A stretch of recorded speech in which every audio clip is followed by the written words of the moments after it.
राधे राधे. आज एकादशी निमित्त आम्ही सगळे निघालो होतो विठ्ठलवाडीला दर्शन घ्यायला. विठ्ठलवाडीला दुसरं नाव आहे म्हणजे प्रति पंढरपूर.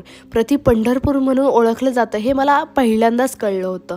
त्यानंतर आम्ही गेलो होतो तेव्हा आम्ही पाहिलं की त्या गावातील लोकांनी खूप सुंदर प्रकारे ते मंदिर सजवलं पण होतं आणि खूप लांबून लांबून लोक फक्त दर्शनासाठी तिथे आली होती. त्यानंतर आमच्या चिल्लर पार्टीसाठी मी गोष्टी घ्यायला गेले होते, कारण त्या गावामध्ये खरंच जत्रा भरल्यागत इतकं सुंदर वातावरण झालं होतं. मग खूप गोष्टी शोधल्यानंतर मला आदित्य सापडला, जो तिथं फक्त पैसे वाया घालवायचं काम करत होता. मग त्यानंतर आम्ही तिथून निघालो आणि मी तिथला सुंदर व्हिडिओ बनवला, ते तुम्ही पुढे पहा.